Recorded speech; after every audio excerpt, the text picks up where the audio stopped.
one of the breadbasket in the world, Central California.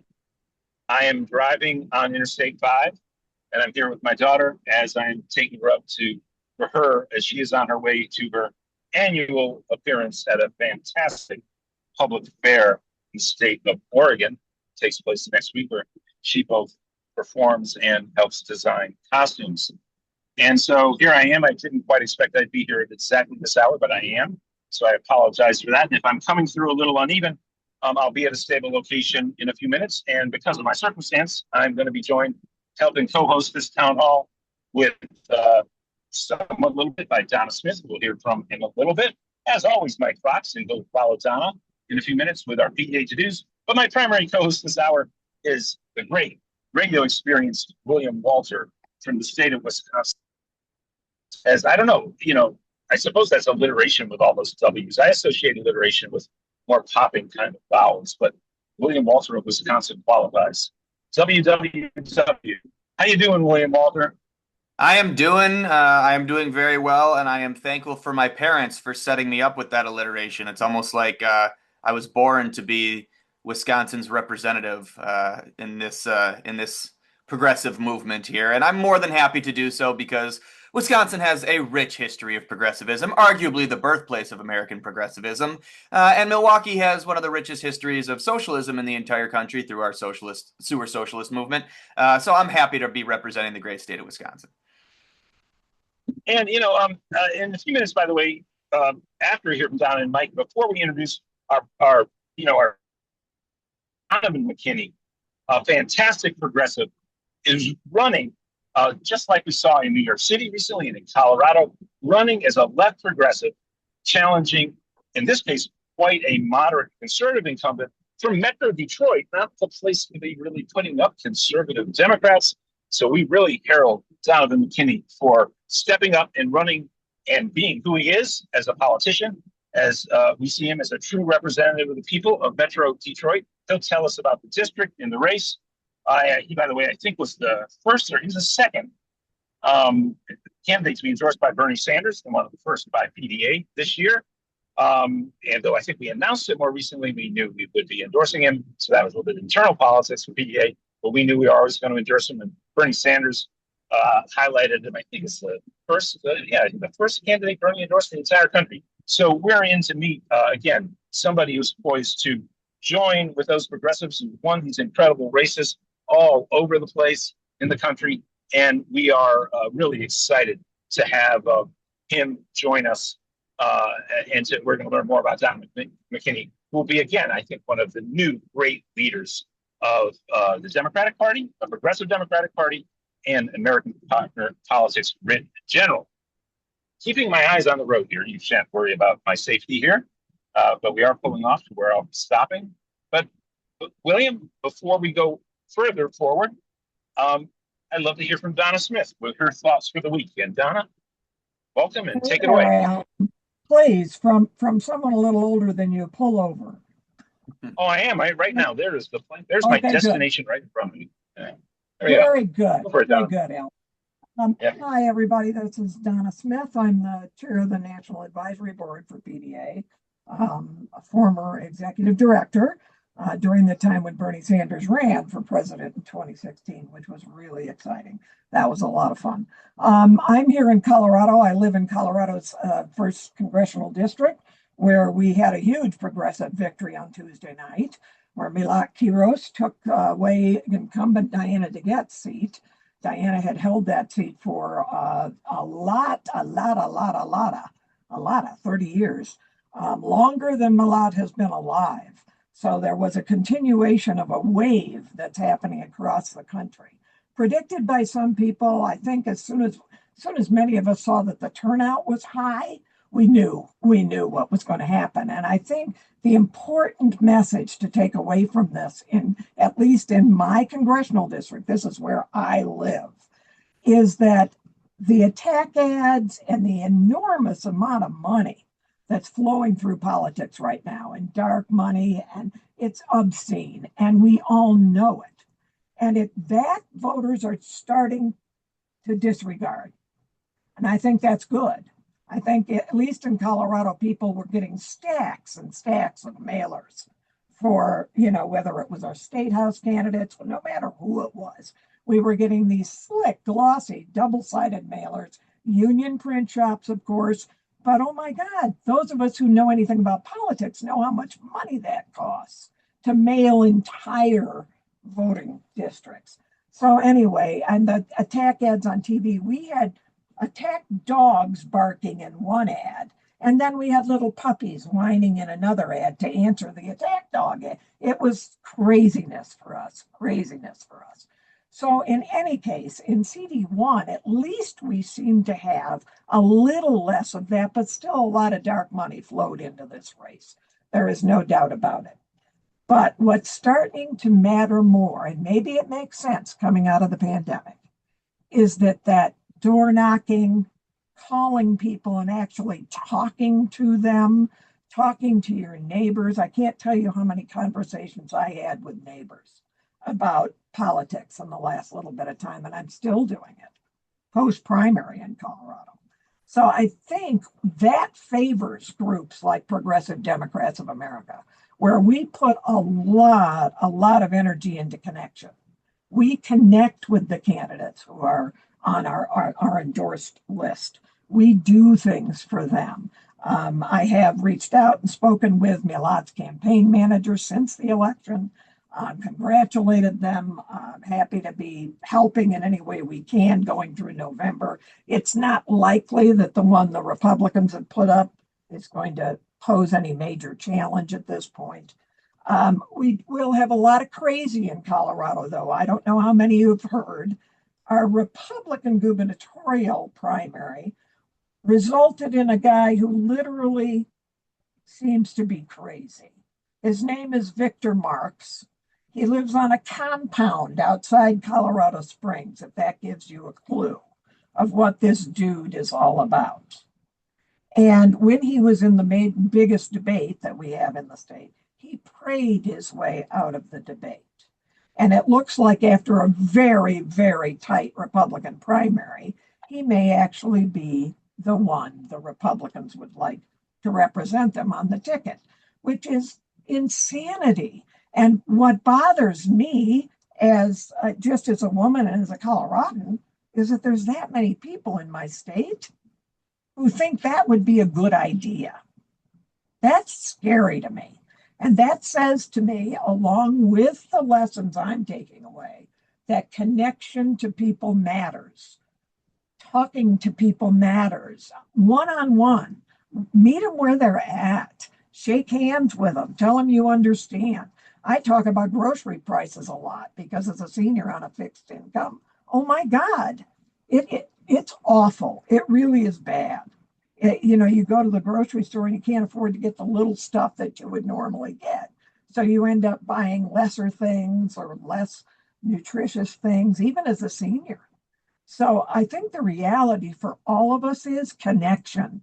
Make progressive connections with people. You don't have to identify yourself in any way. I told people at Pride last weekend that I long for the day when none of us need to identify in any particular way, right?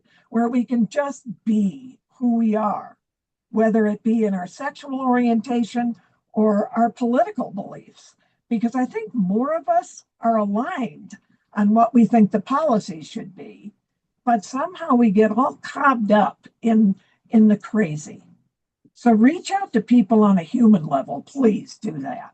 And if you can, after the primaries, help give the candidates that won, give them your support with financial support or volunteer support.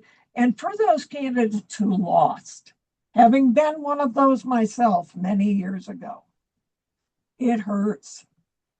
And it hurts a lot. And we don't want to let good people go who ran and didn't win. We don't want to lose them in our process. So reach out to them too and bring them into your world. Let them heal for a bit first, because it just hurts. You can't run a good campaign thinking you're going to lose. You have to believe you're going to win.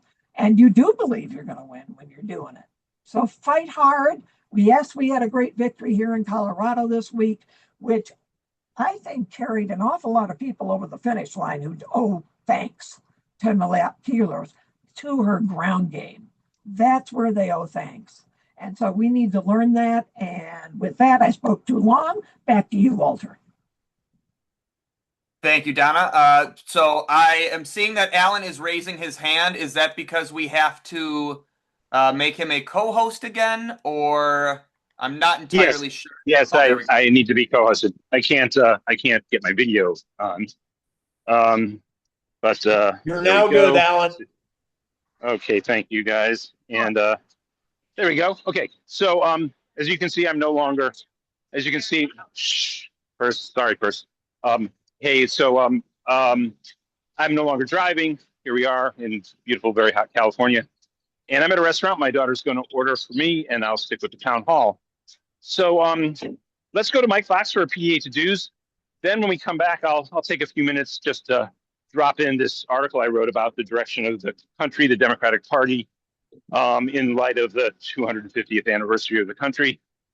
Tom Paine as the revolutionary spark for the country, and the ways in which the idea of this country is a revolutionary society, as Paine saw it, should be revived.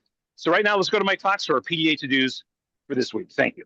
All right, I'm going to be really brief because Donovan's cooking, ready to go. We got our candidate in the room, and we are 3 minutes away from that deadline. So to-do number one, gang, as always, revel in the fact that you're surrounded by people who get it here. Every Sunday, 4 o'clock Eastern, 1 o'clock Pacific, we are here building community, and most importantly, putting wind in each other's sails. Right? That's what this call is all about. It's about inspiration, all right?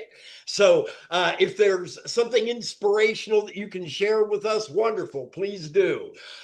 Because we got a lot of hard work in front of us. There's no question we can turn this thing around. There's no question we can get this ship back on track, but it's going to require work, bottom line. So with that in mind, 2 ways that we get to work. Number one, phone bank, phone bank, phone bank. I got a bunch of phone bankers here today. Shout out that you're a phone banker. Toss in the link, pdamerica.org/volunteer phone bankers. Let us know why you phone bank and entice others to come on board. The goal for today, 10 brand new phone bankers. If you've never called with us before, we're looking for 1 hour. That's it. Piece of cake. All right.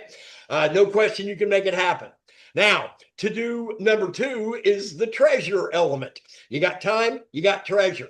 Now, from a treasure standpoint, the vast majority of our work here at PDA is done by volunteers. We take great pride in that fact. However, we got to keep the lights on, right? So our goal today is 10 new sustaining donors. If you can do $1, $5, $10, whatever you can do, wonderful. Pile on so that we can budget accordingly. And if you can do both, you're a double doer. Double doers rock.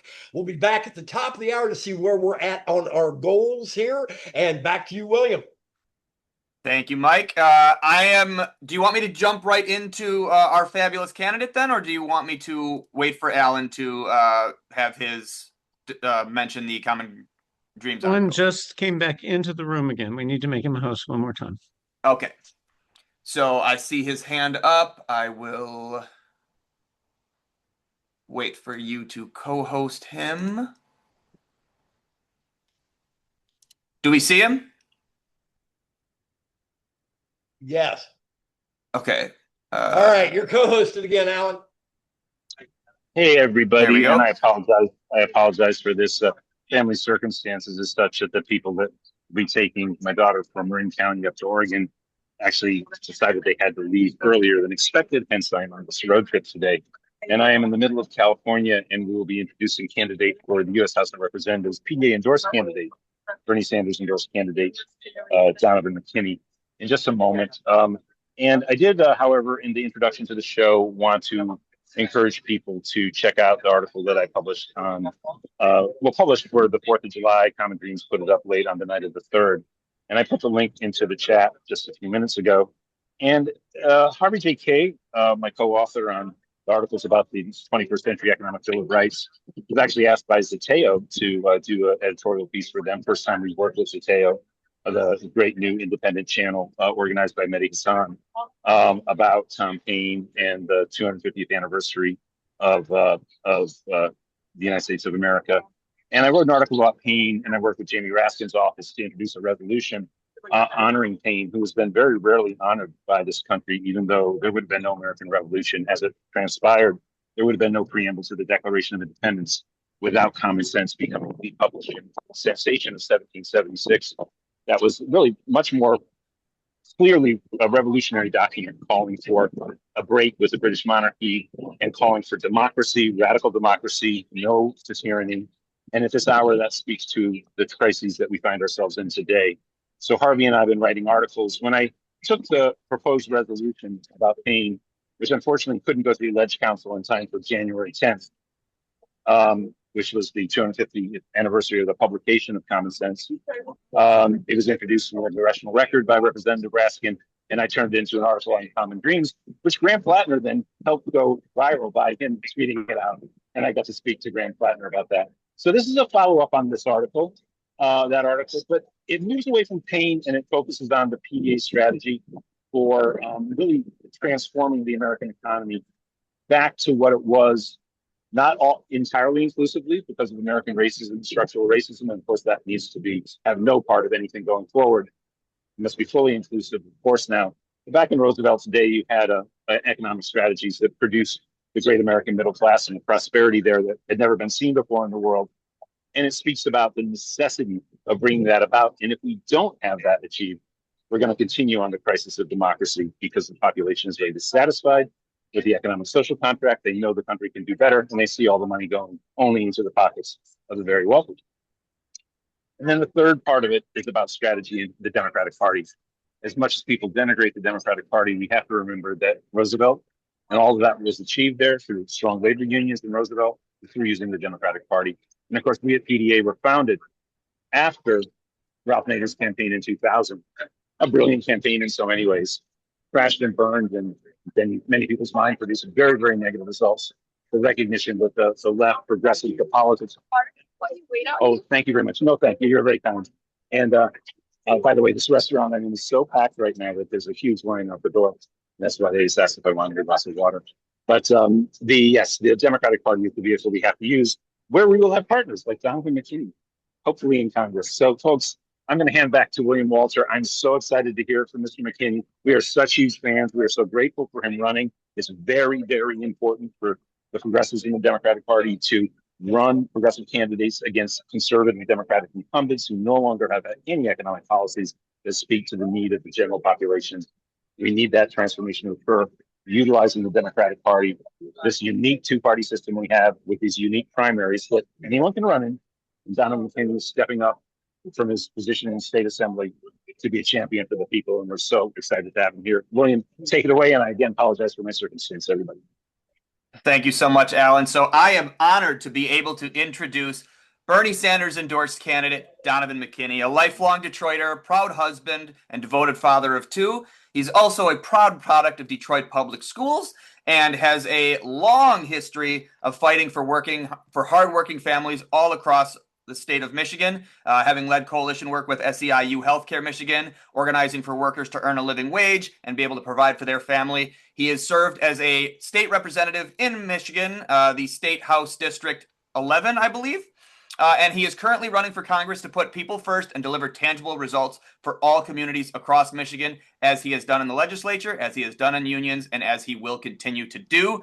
And of course, as the young individual helping to lead Young Progressive Democrats of America's Steering Committee, I have to give a shout out to Donavan because he is a young progressive champion himself, only about a year and a half older than me, which is making me feel a little bit insecure. Like I really haven't been doing all that much because I can't keep up with some of these hardworking champions like Donavan. But thank you so much for joining us today, Donavan. You have the floor.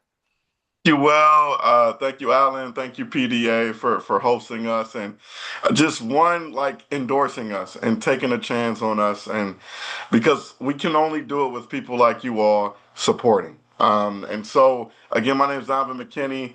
I grew up right here in the city of Detroit. I grew up with my mom, my brother, and my grandmother. We moved over 13 times across the city. We stayed in cars, we stayed in shelters, sometimes out in the street. We didn't know where our next meal was going to come from. But there was no shortage of love and prayers that got us through those tough times. And, I remember I still live by two principles my grandmother taught me, which she's number one, she always used to say, count your blessings. Because you woke up this morning, right? You're able-bodied, you got your right mind, you got food on your table, clothes on your back, a roof over your head, a car to drive, like those small things we take for granted day in and day out. She always used to say, count your blessings. Number two, she used to say, there will always be people worse off than you. There will always be people better off than you, but to never fight the urge to give. Never fight the urge to give. And I put that quote on my first piece of literature when I ever ran for the state house here in Michigan. And I still live by that today, which led me to the world of in the space of public service. Now, I currently serve as a state rep in Northeast Detroit, south side of Warren. If you know anything about the 8 Mile movie, Eminem, the 8 Mile Border, like for those out of towners who don't really understand Michigan, like that is where I currently represent Eminem's old trailer park, and then also where he grew up at on northeast side of Detroit. But I represent the poorest district in the state of Michigan. $14,000 is the median income of my current district. 14K. If you break that down by 12 months, that's a little over $1,200 a month. When the average rents in our area start at $1,500, then you got to worry about gas, groceries, insurance, health insurance, car insurance, child care costs. Like these are the things that are day-to-day issues in my community. I'm running to represent the 5th poorest congressional district in the country.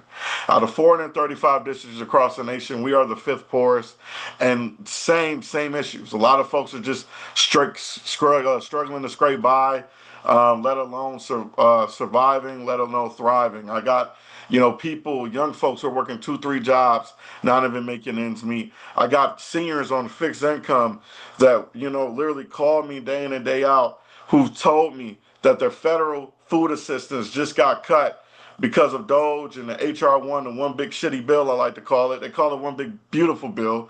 It's shitty because who gets the, short end of the stick is the working people.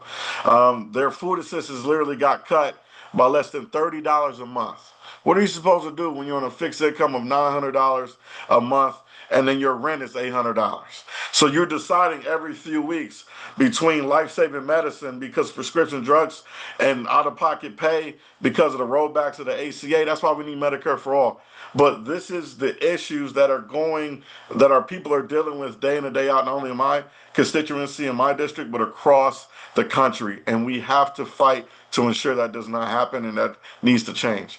We're running a grassroots campaign, not taking any corporate PAC money at all. We raised, by the grace of God, over $1 million so far, but I'm going against a guy named Sharif Tanadar. If you're familiar with him, he's an APAC guy, corporate guy, Modi guy, terrible on all the human rights issues, but they're spending big in my race right now. We just found out some big news literally earlier today. You all probably heard it.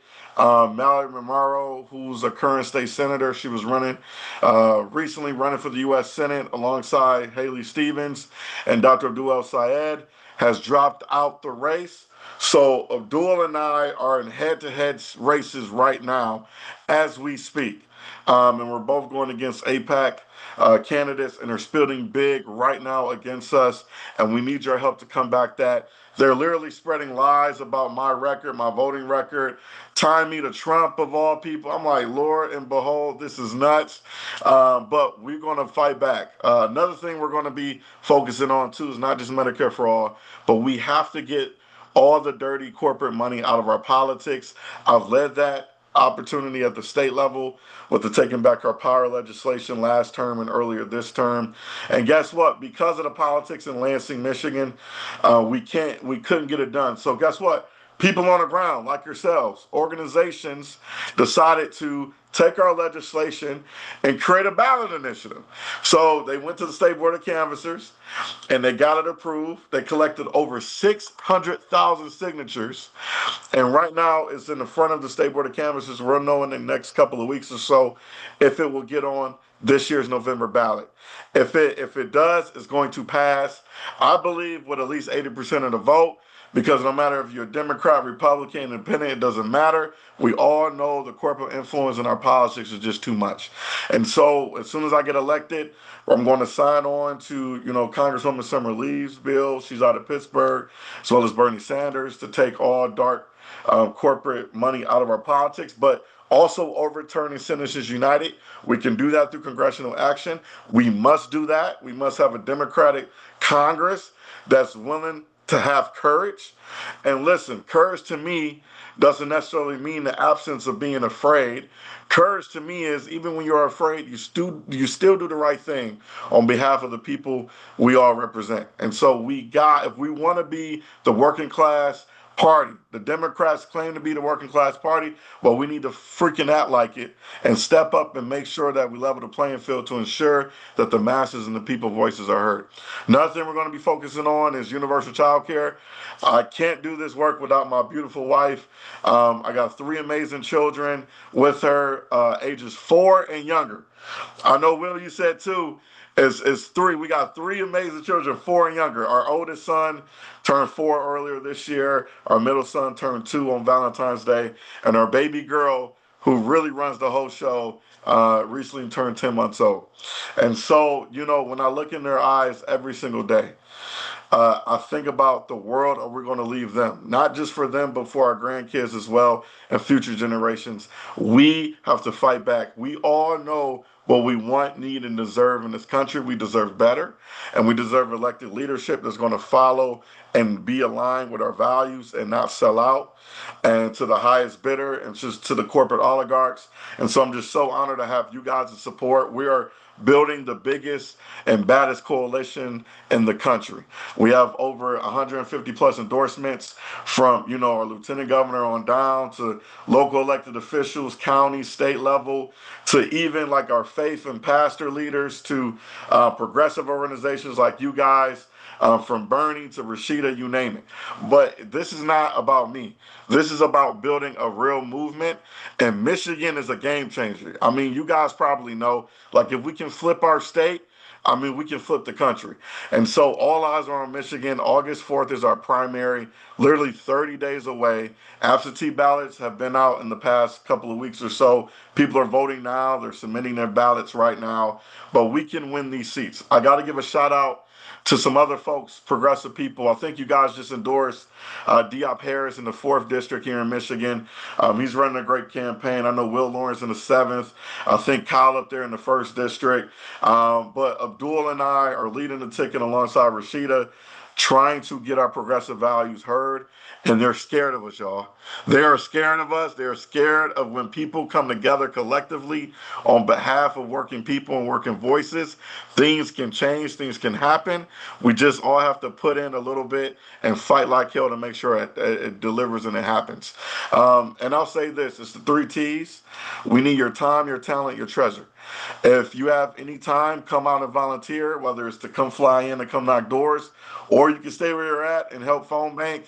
Like, we need your opportunity to volunteer, because it's like literally life and death in these elections. If you got a talent, that hidden talent that none of us know about, come out and share it with the campaign. We love to figure out what that is and figure out how to plug it in. And then treasure. We all need dollars. Like, I'm not running, a high dollar campaign. Our average donations has been $30. $30, y'all. Like, strictly from working people, from you guys from across the country, believing and giving us hope. We can only do this work with you and your support. I'm just forever grateful for the time and energy and opportunity. And what's happened in Malat, like, I visited Denver just a few weeks ago before our election, me and Justin Pearson. Listen, the energy there was crazy. We're building building energy here, the energy in New York, California. I mean, we're running the tables across the nation. It's because of you all believing in this movement, and we're going to get some people in there that's going to fight like hell for us. So I'll leave it there, man. Thank you, PDA. Like, you guys are amazing. I will say this too, and I'm happy to answer any questions. I just thought about it. I recently learned over the past few months the history of PDA and what you guys stand on, and the original people who had their hand on creating this organization. And I just found out, like, not too long ago, that the person I'm taking this seat from, the legacy seat, John Conyers, he was our one of the first two black congressional members ever elected to Congress in Michigan's history, Charles Diggs and John Conyers. I just found out John Conyers was a part of your original advisory board, and he was the long-term serving member of Michigan's mighty 13th congressional district, and I'm looking to literally continue on that legacy and that work on behalf of working people across the board. It doesn't matter, how you worship, who you love, where you live, your race. At the end of the day, this is about all of us coming together to fight for the world we all know we want and deserve. So thank you so much for your time. I'm looking forward to kicking butt with you guys, and let's go fight and win. Thank you so much, Donovan. And as the resident Wisconsinite here, I couldn't agree more. Michigan and Wisconsin are obviously very similar states. The Midwest, we are both swing-y states that have rich histories backed in labor organizing and really like fundamental progressive principles that might have been lost over the years, but that we're desperate to reacquire and to redefine. And I'm incredibly excited to see all the great work going on in Michigan, because I know how hard we're working here in Wisconsin, and I know that y'all are doing the same things that we are every single day. And I know how much blood, sweat, and tears goes into this. So I thank you for stepping up and being able to not only galvanize voters around these principles, but get them to turn out and to volunteer and to hopefully start winning these elections, because we're going to have to win these elections if we want to be able to build the movement that you discussed earlier. And that's what I want to build my question on, because you mentioned something that I say all the time when organizing, particularly with younger organizers, high school and college age. We talk so often, and this is no shade to some of my older friends here in PDA, but I think a lot of older politicians, there's kind of an ego behind the office. That the office grants you credibility and legitimacy, and the office becomes your identity, which is why a lot of older elected officials refuse to retire, despite not being able to put up the kind of rigorous fight that we need at this point in time. Even great officials that have done great work for a long time, they need to be in office because they see this as their purpose, and this is what when they look in the mirror, they're like, I am blank, I am Congressman blank, I am Senator blank, or whatever. But for a lot of younger voters and younger organizers, the movement itself is significantly more important. It supersedes us as the individual, because we know that the movement will uplift all of us as individuals if we can harness the collective strength to build it out. How are you seeing on the ground, particularly as a young organizer, that you've been able to get young people to support your campaign? And also, what approach are you using to really differentiate yourself from what I'll call the status quo of the establishment wing of the party? Because we know young voters in particular don't really care about these labels anymore. We want officials who stand for the policies that we believe in. We don't even care what party they identify with. We want someone who will fight for us and will fight for our needs and the needs of the working class. What are you seeing on the ground that has really kind of helped you define the narrative you're pushing as a candidate? So, like, how I define ego, I like how you use ego. How I define ego is easing God out. Mm-hmm. That's my definition of ego. And so we have to be humble and willing enough to understand that we don't have all the answers, and to be honest with the people and especially our constituents. Like, I don't have all the answers. I'm not the smartest one in the room. And if I'm the smartest one in the room, then we're in trouble, because we need people. We have to do this together. And so, we got to put our selfless politics ahead of everything, right? And this is about the service. And then how I got young people on our side. One, because I'm young. That's kind of cool. Like, I'm 34 years old. I just turned 34 on June 16th. I'm so happy. I don't have the same birthday as Trump. His birthday's on the 14th, man. I'm like, Lord have mercy. That would have been crazy. But the 16th, same day was Tupac.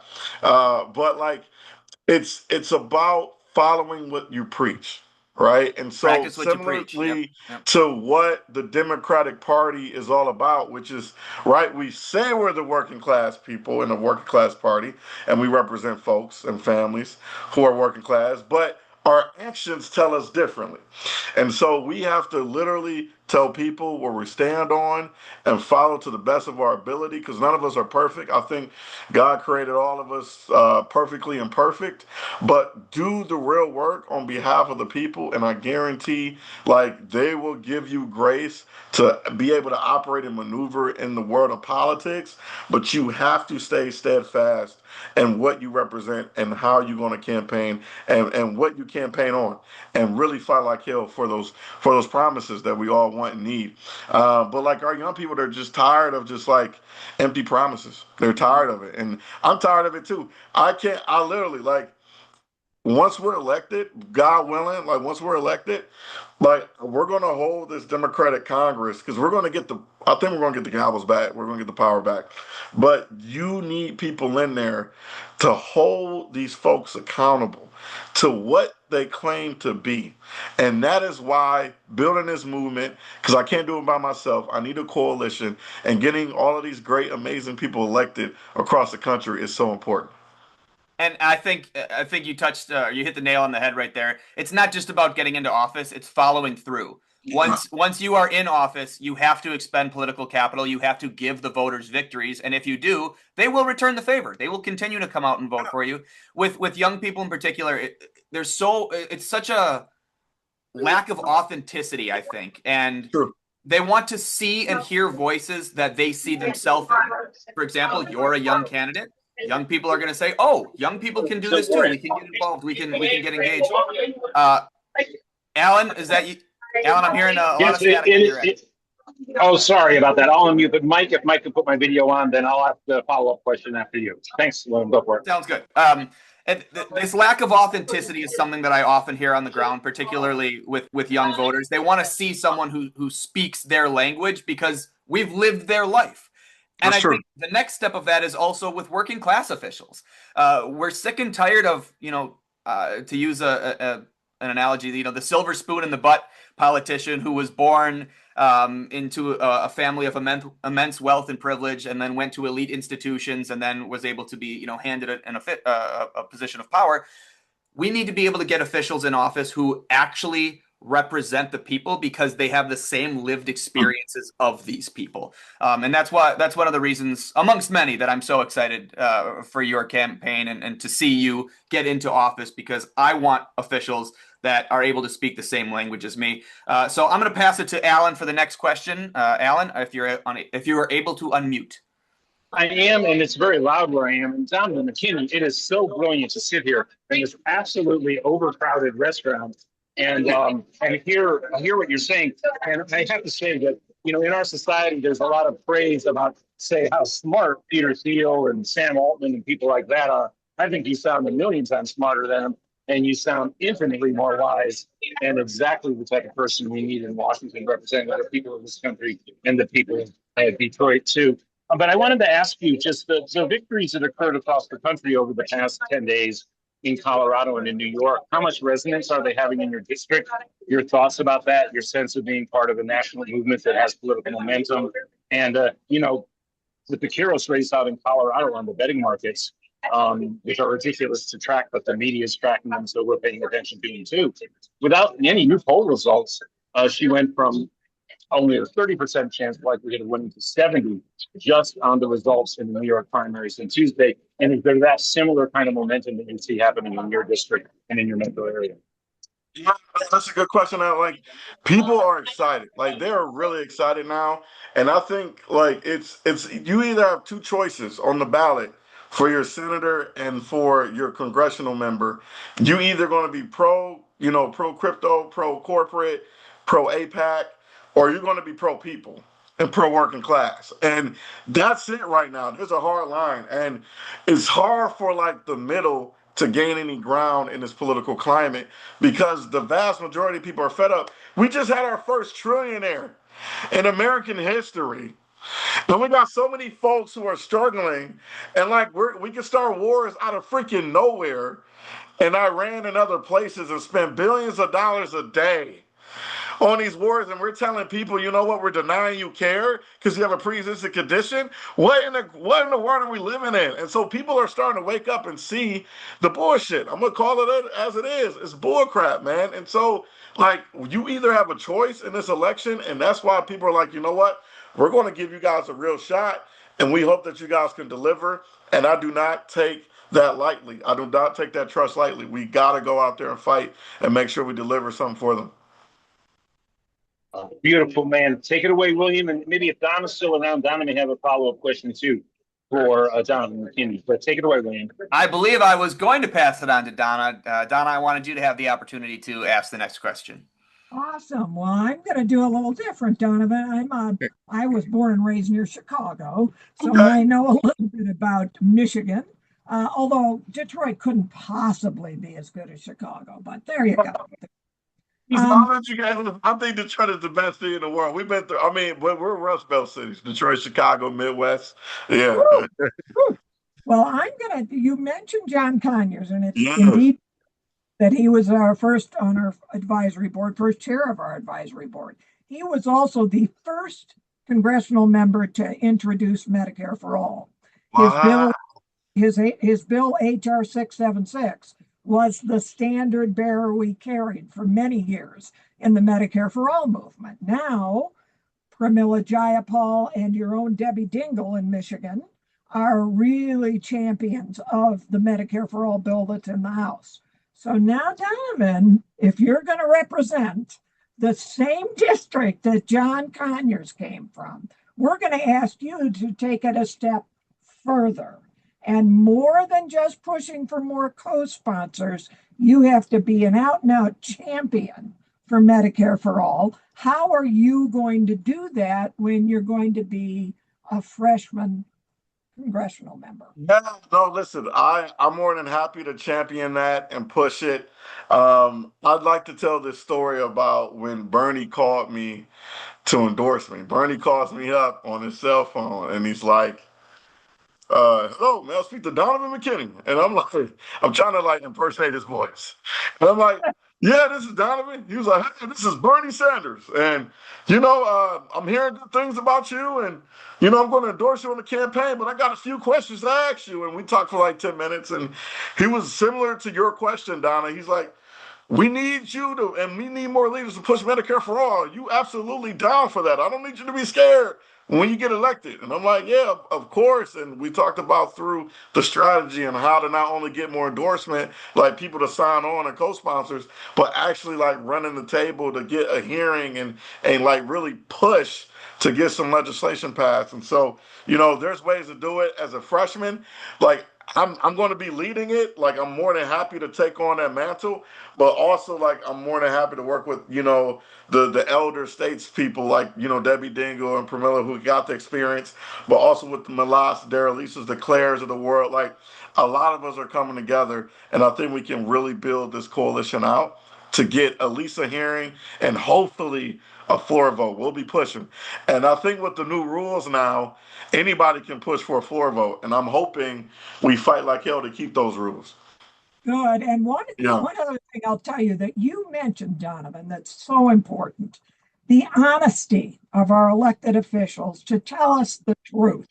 And here's a story I'll tell you about John Conyers. When he told me the truth once, I didn't want to hear, but he told me.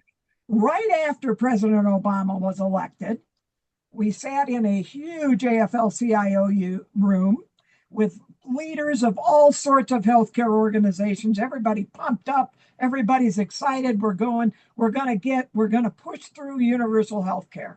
And John Conyers came in the room, and there was only a couple chairs left. And thank you, he chose one next to me. So he sits down, and while they're all talking and pontificating on how they're going to get it done, John Conyers leaned over to me and he said, they're going to run over us like a steam engine. And, he was telling me the truth. And what he did and what Bernie did in the fight for the ACA was held out as long as they possibly could. Bernie demanded more money for community health centers across the country, thank God, or he wasn't going to vote for the ACA, and those votes were close. And John Conyers actually held out for different kinds of Medicaid rules and different things that would protect our families. So the lesson I took from that was they knew straight away we weren't going to get Medicare for all then. And at least John Conyers had the goal, he had the integrity to just lean over to me and say, it's not going to happen. What do we want? Right? What do we Yeah. So anyway, I'm sharing that just as a thought to remember a story about John Conyers. He was a dear guy to me. I know he did a lot of bad stuff. Anybody who knew him knew he loved women. So, the reality is, listen, and that's true. I That's true. know, I We know, still love him. God bless his soul. He did some good things. Nobody's perfect. Nobody's. I know, and I Yeah. love you for that too. Anyway, thank you, William. Back to you. Thank you, Donna. So I am going to then not open the floor, but I'm going to ask PDA members to please raise your hand so we can begin our open questions for Donovan here. We do ask that you keep your questions to 60 seconds or less so that we have time to get to as many questions as possible and so that Donovan has the ability to answer as many questions as possible. I will first go to Alan Minsky because I see his hand is up. And he is my boss. So, Alan, you have the floor. Yes, and I do again apologize to everybody about where I am, how loud it is, and all the circumstance around me. But I am just raising my hand to encourage people to please donate to Donovan's campaign. Let's support this campaign. This is going to be it's a bellwether race. There's obviously a distinction between the progressive wing of the party working for working people, the general population, the general welfare, and a wing of the Democratic Party, which simply has become too beholden to big money.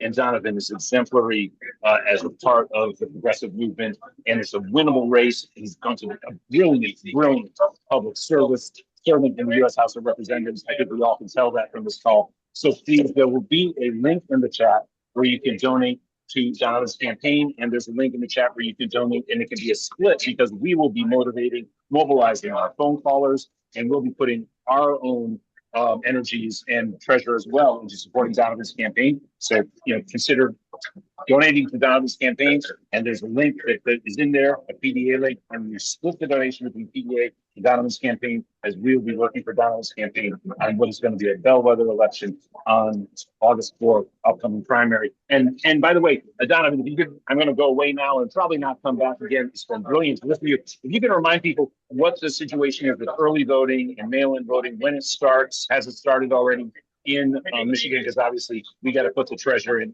And right now, folks, donate what you can. Click on that link and donate. Take it away, Don. Thank you. Just real quick on that point. So absentee voting started already. So it starts. We have some of the most progressive voting laws in the country here in Michigan. So we have no reason absentee voting. So you can and permanent absentee voting. So that started 45 days prior to the election. We're 30 days out now, pretty much. So they've been voting for 2 weeks now already. We have early voting in the city of Detroit starting 30 days out. So starting Monday, tomorrow, people can go early vote. For the rest of the state is at minimum 9 days. It's 30 days in Detroit because they have the resources to do it. They're the biggest city, but 9 days across the board, across the state. And then we have also, you can vote all the way up and register to vote all the way up until election day and still vote on E-Day. So same day voter registration to be able to get elected. And then also, we have formerly incarcerated who can vote here. If you're not sitting in prison, you can vote here. Seriously.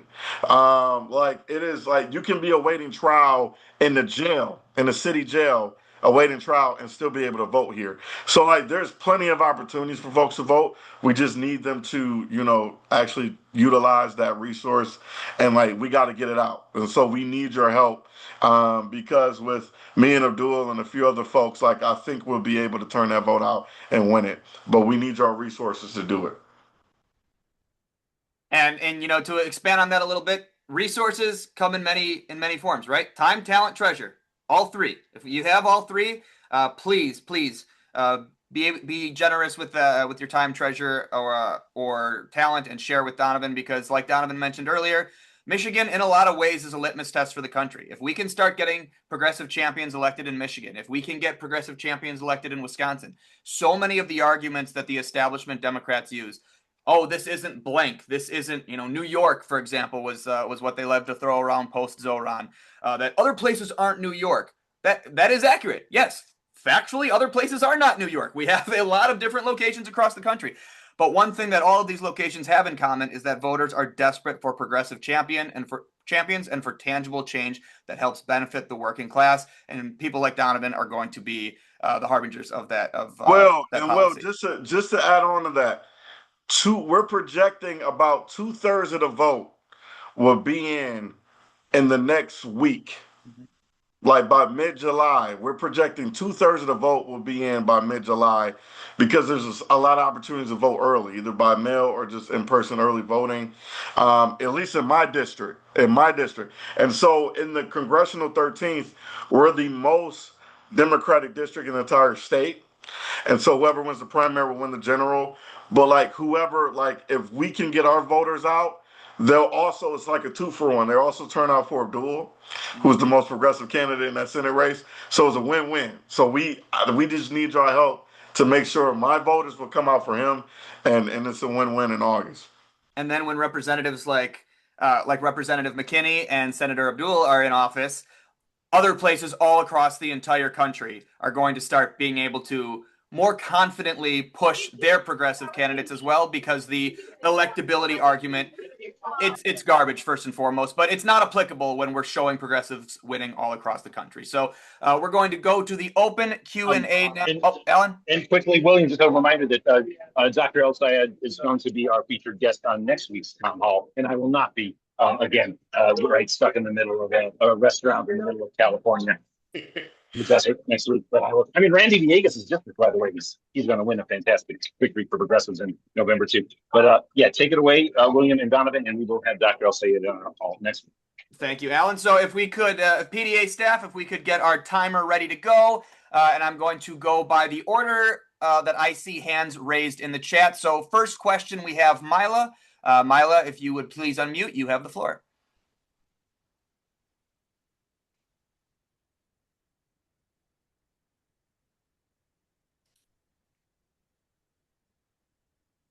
Mila, can you hear me? You unmuted for 1 second there, Mila. That was a struggle. Anyway, the technology. Donavan, 66 years ago, 50 years ago in 1966, we almost lost Detroit because of a near meltdown at Fermi. Representative John Conyers was a long, consistently opposed nuclear power, and so did PDA at that time. In fact, PDA was much more in the beginning focused on nuclear power than it is now. And I'm wondering how you stand. I saw on your website that you're for a Green New Deal and for clean, sustainable energy, but so many people in the nuclear power industry have managed to persuade people that nuclear power is clean, somehow radioactive waste is clean. And I'm just wondering how you feel about Gretchen Whitmer's move to restart the Palisades reactor and bring small modular reactors there. They're totally unregulated now because of DOGE cuts to regulatory agencies looking over nuclear power. So what's your position on Yes, Marla, good Good question. Like literally, I'm the chair of the Environmental Justice Caucus for the state legislature, and I fought against the Palisades being reopened. I don't think nuclear energy is like a renew. It's not renewable. So how? I mean, it might be clean in some respects, if you look at the data, but it's not renewable. We need clean and renewable, and so it's nuclear isn't it for me. Thank you, Donovan. And for the next question, we will go to Donald Smith. Donald, you have been asked to unmute, and you have the floor. Thank you. Okay, so the Democratic Socialists are winning, and there are many good things about them. But I want you to just to comment on the opportunities and risks of working with socialists. If you look at the DSA platform and constitution, they say we are not just social democrats. They are real socialists who want to do away with parts of capitalism, including, and I'm okay with that, but depends on how far, and I wonder if they will be electable in places other than the cities. Please comment on that in your relation to DSA. Thank you. Yeah, I was a DSA member long before I got elected. Before I like to say the BC era before COVID, and so, but then I got married and had kids, and I just haven't been able to be very active with them. But they have endorsed me, and I'm like working to be active with them now. They believe in like they asked me like these five things: housing for all, Medicare for all, getting corporate money out of politics, abolishing ICE, and I can't remember the other thing, but like. I see what you're saying in terms of like the electability in the general, but like I mean, we just gotta stop with the like the labels and just fight for the issues. Like most people, 80-90% of people care about those issues I just said. They care about them and actually want that to happen. They just don't believe it can happen. And so we gotta elect the people that's willing to push like our party, because I think our party is gonna be able to do it. We just gotta push them to actually make it happen, if that makes sense. And if I could add to that for 1 second, Donovan, only because it's directly related to me. There was a New York Times piece that came out this week on Francesca Hong, the DSA candidate in Wisconsin, running for governor, and someone that I have endorsed and that the organization that I lead has endorsed. And it focused on exactly what you just said, how they were finding Trump voters in communities across the state of Wisconsin, particularly communities that were impacted by big data centers, who were supporting Francesca's campaign because they believed in her message and in her policies. They don't care about the socialist label. They hate socialists and hate socialism, which many of them directly stated to the New York Times. But they're also sick and tired of these labels being used to distract and divide working class people against candidates who do support those interests. And actually, I was quoted in the Times piece making that exact argument, that these policies are immensely popular, but the label is not popular. We got to read it well. And last thing on that point, like I come out the labor movement at SEIU. Like we won't have a 40-hour work week, child labor laws, like workplace benefits, like if it workplace safety laws, if it wasn't for the unions and the labor movement within itself is socialism. It's socialism. Nobody wants to ever talk about it, but like it is plain and simple. And so if we want to put labels on it, yeah, let's talk about it. But in reality, people just like the issues and like what they're going to get in return of of what we working class values and what we fight for. Exactly. Yeah. So next question, I see, and also let me add, Donovan, if you hear a little bit of the sound in the background, that's the 1 minute buzzer for the question. So just keep going through that. No issue there. Next question, we have Mimi. Mimi, you have been asked to unmute, and you have the floor. Hi there, William. Hi, Donovan. Nice to see everybody. I was just messaging you, William, if you could put that New York Times article, please, in the chat, and thank you. And Donovan, my question was about the climate. Thank you so much for being the chair of was that the Environmental Caucus? And Environmental Justice Caucus, yep. That's outstanding. That was my question. It was about climate, but I guess is a more complex climate question. Is there climate racism in your state like we have in California? And what do you plan to do to fight it? And you're the chair of the caucus, so this might be a very quick answer. Thank you so much. And I don't mean to be I appreciate redundant. your fight in EJ. Like it's we got legacy pollution here in Michigan, but especially in Detroit. We had, I don't know if you guys remember the Canadian wildfires that happened over the past couple of years or so. Yes. And so, like, we've had the worst air quality, not only in the country, there were like 9 days last year, I believe, or 10, I think, that we had the worst air quality, not only in the country, but the entire world, right here in Detroit, Michigan. So, like, we got zip codes right now in our Metro Detroit region. If by the time your child at the age of 5, they have an 80% chance of developing asthma right now. Me and my brother, my younger brother, we developed asthma. I developed it at 7. He developed it at 5. My 4-year-old he got diagnosed with pre-asthma at 3. He's on a trajectory of developing asthma in the next couple of years. My 2-year-old already got diagnosed with pre-asthma, and my 10-month-old is probably going to do the same. So, like, for me, legacy pollution, that's why I introduced legislation like the Protecting Over Burning Communities Act, which looks at the cumulative impacts and gives EGLE, which is our state level EPA. I'm looking to do the same thing federally at the EPA level, because what they do, I don't know if you guys know this, they look at pollutants and pollution in like isolation.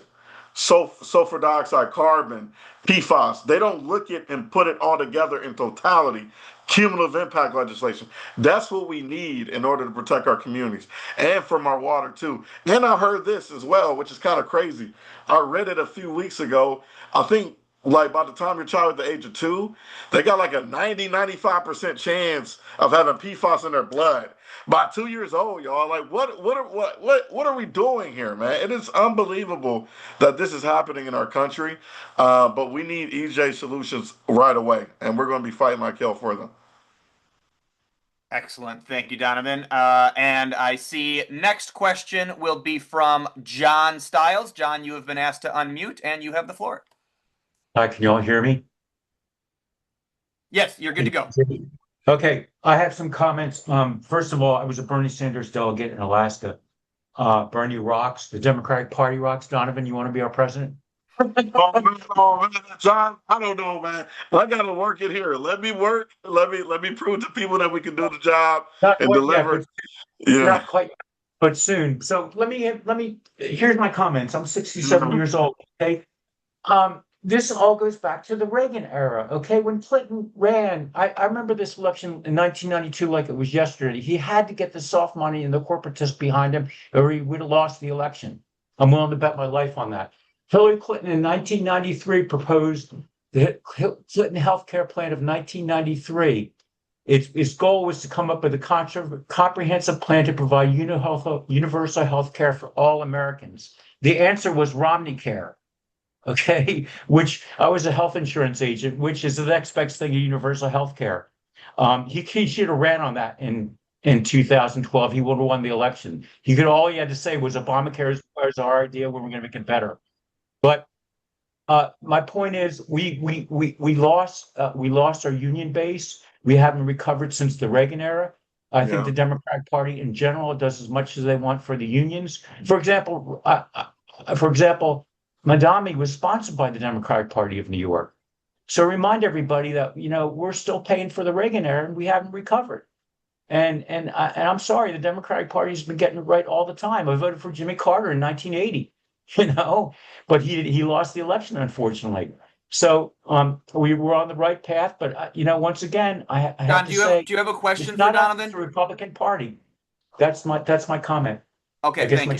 Sorry, John. We just want to try to make sure we can get to everybody in the chat here. Thank you, John, for that, man. Thank you, seriously. Okay, thank you. So thank you, John. And next, I see Michael Neal. Michael, you've been asked to unmute, and you have the floor. Thank you, William, and thank you, Donovan, for joining us. I had a question going back all the way to the very beginning when Donna was talking about universal healthcare and how we got there from our beloved Detroit representative before you. I wanted to talk to you a little bit about the difference between the way you're seeing Medicare and Medicaid, because I think that there's a lot of things that we're seeing in Medicaid that could be even better if we expanded them, especially around long-term care services. I think my minute's probably rolling up, but I wanted to talk to you about that, especially in terms of disability, which is one of my great passions, trying to make sure that that's enfolded in the programs. Yes. No, listen, Michael, this is what I'm gonna do. I'm going to email you, like, I'm not email you. I'm gonna put in the chat my email, and I want you to and then I want you to give me. We're gonna talk because I want to talk through kind of like what you need, because that's a whole nother issue that I think Medicare for All can capture, but we have to be really diligent on how we do it, and making sure that those resources are met for the people that need it the most. So yeah, but that nobody talks about what you're talking about, and that's why I want to talk at length with you, if that's okay. All right. Thank you. Next question I see from Aaron. And Donovan, if you could just throw your, oh, never mind. You beat me to it. I was going to say, throw your email in the chat, but you already beat me to that. So Yeah. Next question we're going to hear from Aaron. Aaron, you have been asked to unmute and you have the floor. Thank you so much. Can you guys hear me? Yes. Yes. Okay, thank you. We have a culture problem fueled by white supremacy and the exploitation of hate of people of color. What we are experiencing is a repetition in history where the ideals of the Confederacy and slavery and Jim Crow find their way back to the top of the barrel. Our collective dismissal of racist tropes and actions, lack of education, and our failure since the civil rights to demand decency in our community has shown the world the worst of our country and what it can produce is also a mirror. So my question to you, sir, is when you get to Congress, because you're going to win, because we need progressive candidates that are fearless, that are going to stand in the face of fascism without reprieve. And I want to know, I want your promise, your pledge right here that you're going to hold these people full 100% accountable. You're going to seize assets. You're going to hold people accountable state and federal level. You're going to hold investigations unrelentlessly and relentlessly. And I want you to pledge that right here, right now. Because I am not going to support any candidate that doesn't say, day one, we're coming for you and we're going to put you in fucking jail. Yeah, no, Aaron, you're right. Like, we got to hold hearings not only for Trump, but everybody, all his minions, everybody that's supporting all of this fascism, racism. I will say this, though, because literally while you're talking, it made me think about the rollbacks of the VRA recently, right? From the Supreme Court, Voting Rights Act of 1965. And it took them 40 plus years to get a hearing in front of the court. And then it took them back in 2012, they rolled back a section. And then it took them another, 2012, another 14 years from that, 2026, to completely gut it. And now the VRA has kind of ceased to exist. And so right now, they just put out their decision for the birthright citizenship, which I'm kind of happy that they stuck with it, and upheld it. But now Trump is calling Congress to overturn that. And if just like the VRA, they're going to figure out ways to overturn like our rights and privileges as just human beings and people of this country. And so one of my biggest worries is for my kids and grandkids, for all of yours too, is growing up in a country that you can't even participate, and growing up in a world and growing up and like living a life that's not worth living, essentially. And so, they're figuring out ways to roll back to the Jim Crow, to the black codes, to even slavery. And we got to make sure we fight like hell, and to make sure we don't go back. And last thing I'll say this, black folks in this country is still 3/5.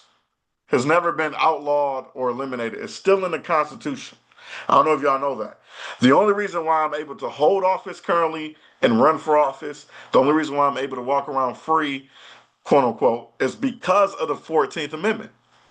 And so if you look at the original, and we just celebrated America 250, whatever that means to people here, I think it's a farce unless you talk about all the history, the real history. But if you're not a part of the original group of people that had rights in this country, who are white Protestant men who own property, white Protestant men who own property. Property back then meant slaves. And so that includes other white people, that includes women, that includes black and brown people, Portuguese, no matter what. We're all in this fight together because all of our rights came through amendments to to the Constitution, which can easily be rolled back. And so for me, what you're talking about, Aaron, is not just holding the status quo accountable, but also making sure we do not roll back and our gains in history, because we're all in this fight together, y'all, and we got to stick together in order to make sure we don't go back.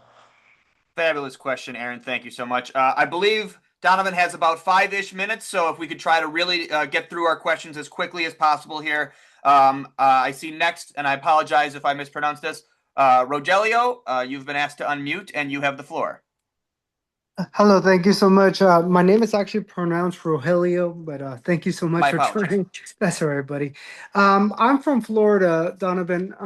I just recently changed from being an independent to a Democrat because the movement that's happening up in New York and where you're at sounds like European style democracy, right? But here's my question, because I'm Cuban Italian. So I'm anti-fascism and I'm anti-Marxism. Yeah. So my question is the movement that's happening in that area where you guys live, is it a European style social democracy or is it a Marxism? And then really quickly, I just want to go over something because I'm a type 1 diabetic. In Chicago, with Eledon clinical trials, they just reversed 12 type 1 diabetics completely off of insulin with a new immunosuppression and an islet cell transplant. We have a problem with the law, right? So they have currently the islet cell labeled as a medication instead of an organ. That needs to be reclassified to give more opportunity for more people to get that transplant and have insurance covered, which I'm all for, universal healthcare and all that stuff. But for them to be able to get that opportunity to get that transplant. So I need to understand if there's going to be a movement towards that, because right now the health committee in the Senate and the Congress doesn't do anything about that. And plus, the other question is, are we heading towards that social democracy that I'm talking about? Thank you. Right. Email me, please email me what you're talking about, because I want to get the very exact specifics around your healthcare issue, because I haven't heard that yet, and so this is my first time hearing it, which is like is like I want to get you the answer and then fight like hell for it if we need to do some federal action around that.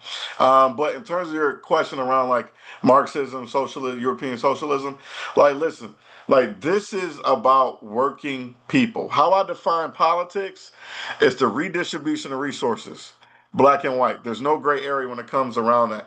If you're in these powerful positions of influence and you have a seat at the table, if you're not figuring out ways to at least bring home resources and level the playing field, and it increases people's quality of life, then why are you doing this in the first place?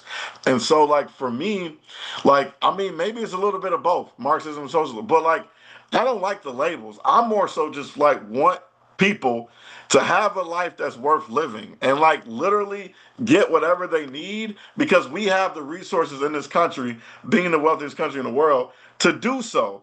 We just need people in there that's willing to distribute to make sure the common folk out here, you, me, and everybody on this call, get the resources they justly deserve. And so, like, we shouldn't have unhoused people in our country. We shouldn't have folks without health care in this country. We shouldn't even have people who are literally working their butts off 3-4 jobs. I think you should be able to work one job full time and then not only make a living, but have some disposable income, have some benefits to take care of your family, and a retirement to look forward to. That's what really most folks want in this country. Not to be ultra wealthy, they just want to be able to thrive, man. Like, and take their family on a trip once in a while. That's all folks want. But right now, they're not even getting that. And so I would love to talk to you more about that too, but maybe it's a little bit of both, Marxism and socialism. But like for me, this is just about work, like common sense agenda. Like it's just common sense. And we need that in this country. Thank you. And next question, we're going to try to roll through these real quick here to get through the last couple. Tyler, you have been asked to unmute. You have the floor. The question is about APEC. Can you hear me? You know, Yep, how we believe about Israel and the Gaza and the prisoners and Israeli prisoners. Yeah, for sure. I think it's a genocide, straight up. Like, I think what they went through, like, is kind of similar to like our human rights violations here. And I think, especially once the UN came out and said it's a genocide, I don't know why people still pushing back. But like, why are we funding that? Like I just talked about my definition of politics is the redistribution of resources. Like when you send money over there for bombs and weapons to kill families and children abroad, that means you're taking away from people here who need resources. And I'll tell you the truth, I got the fifth poorest congressional district in the country, and like my whole focus is to figure out ways to improve their quality of life. Now, I'm not against sending military, not military, humanitarian aid for things of that nature, but for military stuff, like, come on, guys, like, what are we doing this for? Why? Thank you. And next question, I see Lynn H. of SoCal. Lynn, you've been asked to unmute. Oh, hi.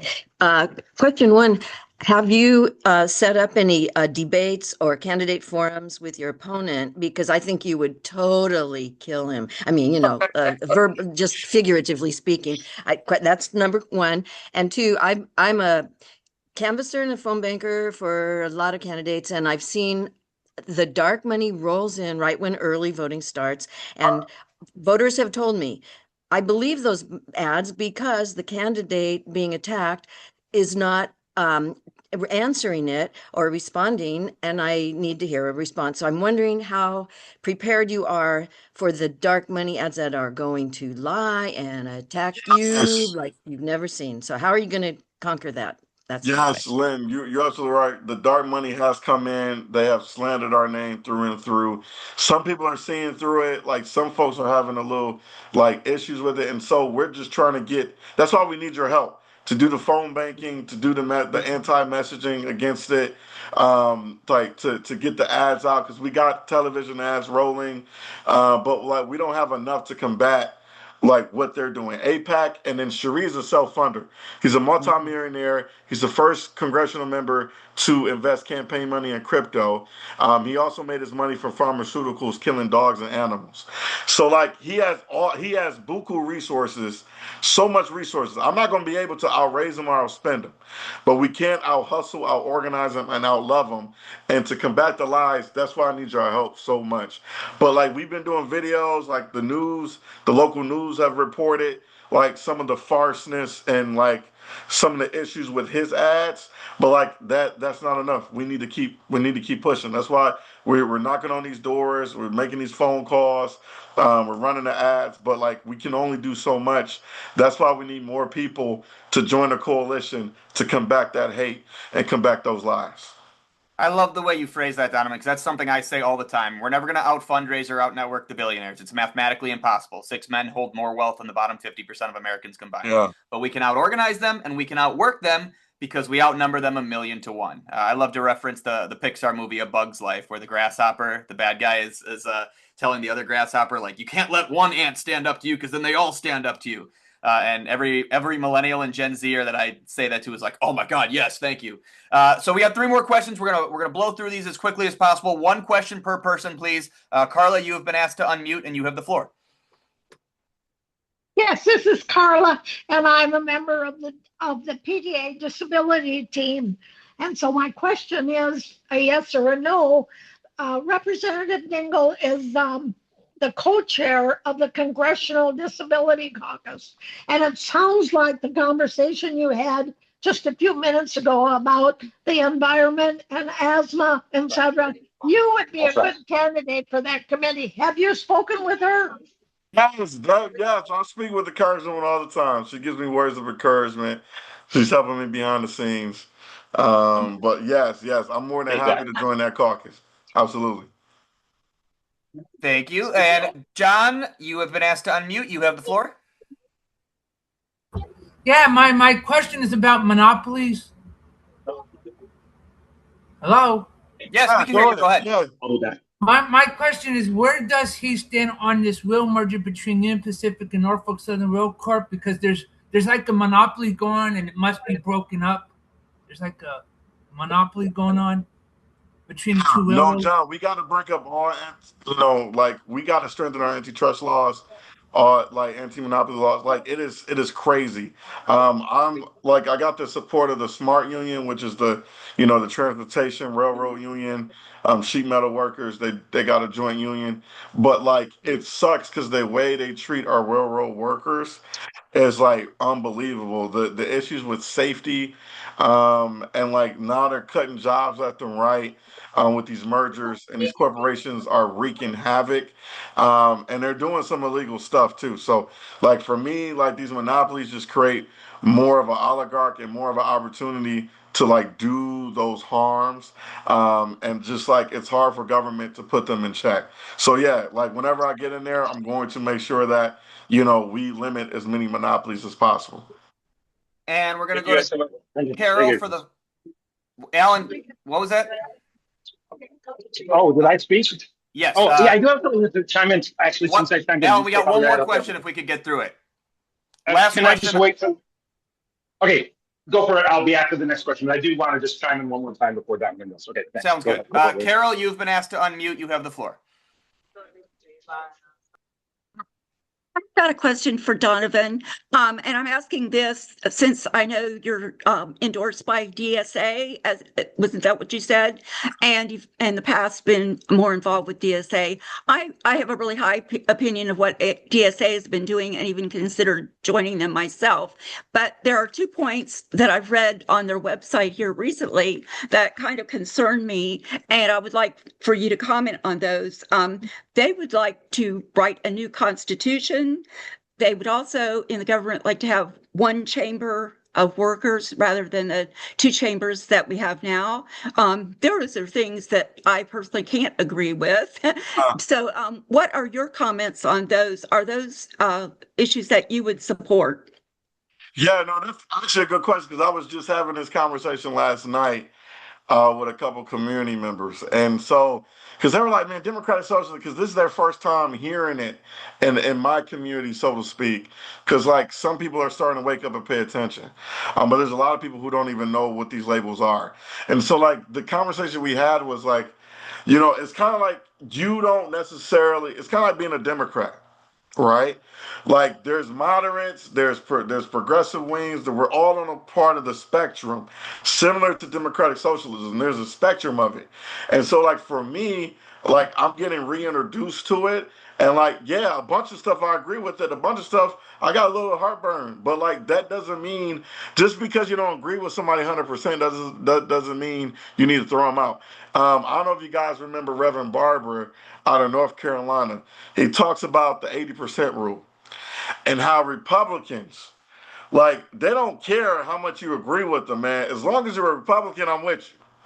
But like in the Democratic Party, we be like, man, we'll throw somebody out. We agree with them at 80%, but we'll throw them out for the other 20. And like we need to build upon that 80% we agree with, and then like build that coalition. And that's how you build real movements and real organizing. I come out of that union labor movement, y'all. Like I don't expect you to agree with me 100%. We're all like perfectly imperfect human beings. We're all uniquely created. We all have our own thoughts. That's my problem with groupthink too, like Carol, like because I don't want you to think completely like me. I need you to have your own thoughts, bring it to the table, and then maybe, you know what, that's a good idea. Let me build upon that. Or like we need to like honestly think for ourselves too. So separated from groupthink, if that makes sense. So like I don't always agree with the whole platform, but like I agree with the vast majority of it. And I agree that working people are getting handed the short end of the stick, and we need to make sure we fight for them. And we agree with teaming up with like-minded allies when the issues are the sole focus point here, regardless of the what I call the culture war issues that are often being used to divide us against these economic interests that we all have in common. So thanks, Donovan. We're going to go to Alan for our final question, and then we'll let you get out of here to do the important campaign work, the door knocking, and the stuff that we need you doing on the ground. Yeah, just quickly because I chimed in on it. I actually wanted to say something else about the final in the home stretch of Donovan's campaign. Just a thought about an organizing thought I want to share with you. I will share it publicly. But on the DSA questions, I've been a longtime member of DSA. We have one of the former executive directors is one of the longtime members of our board, Michael Leidy. He followed Michael Harrington. The people don't know DSA when it was founded. The use of the word democratic was from the founder intended to imply a relationship to the Democratic Party. And as for the two issues that the woman rose, I probably wouldn't support either right now, certainly not as priorities. I get, though, that the problems with the U.S. Senate and its inherent anti-democratic sort of structures, which are very intentionally drawn in the Constitution. By the way, Donovan, an incredible point about the Constitution, the 14th Amendment, and everything Aaron said, by the way, was so spot on. And thank you for your answers on that and everything. But yeah, DSA, and also DSA, it goes chapter by chapter. Some are more this way, more that way. I think we know that if people are familiar with DSA. But certainly the electoral activities across the country have been spectacular. Their organizing is something other organizations can really take a lead from. And I'll say this lastly about DSA. They in no way, the left and the socialist left around the world, I think in America especially, has really incorporated the necessities of the freedoms that America has been relatively good at. Only relatively, actually very good, except for, of course, they haven't been extended to all people in terms of free speech and freedom not being a panopticon state. Of course, certain communities have had to deal with over-policing terribly. But if they ever threatened or did not support those aspects of liberty, then I certainly would never be a member. And I don't think anybody who's in the membership and the core membership feel that way. And I think that's what the worry about the person who spoke about communism and fascism. So America's freedoms and DSA, they're certainly safe. If we had, say, a DSA-led America, if that faction became the leading faction, I think our liberties would all be free. And I wouldn't support it otherwise. But it's a great organization. They do great organizing. Donovan, along the lines of organizing, it sounds like so many people have voted in your district. Some of our closest allies, and the back history of PDA with Bernie Sanders having drafted Bernie for president, that was something PDA did back in 2013. He started that 3 years before he ran into 2016. And Bernie and a few of the other leading progressives in the country have had this bad habit of coming around and rallying support for candidates in the final week. If you need any assistance with reaching out to people and making sure they get there soon so that they actually can impact the vote, let us know and we'll put a good word for you too, because it sounds like there's a lot of early voting in your district. You got to get those guys out, everybody out, the whole darn progressive movement out supporting your campaign. It's a hugely important bellwether race. And I just want to thank you for being here today and for being your brilliant self, and onward to victory, man.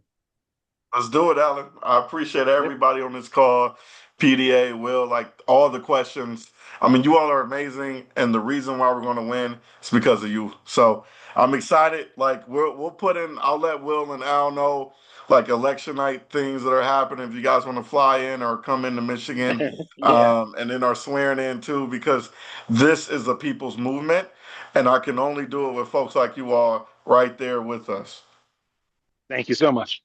Solidarity, Donovan. Thank you for joining us today. Let's do it. Let's go win, guys. Now we're going to, if we could get some claps and cheers in the chat to see Donovan off as we thank him for his time today.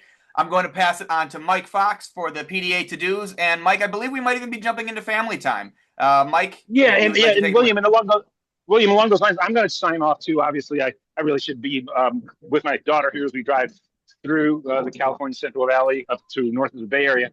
Mike Fox, take it away. William, thank you so much. Thank you, Don Smith, too, for stepping in for me. And I apologize to everybody for the distractions I've brought to this town hall. Please donate to Donovan's campaign, donate to PDA, sign up to volunteer for PDA. And William Walter, I'll talk to you soon. And I owe you one. Thank you so much, brother. I got you, brother.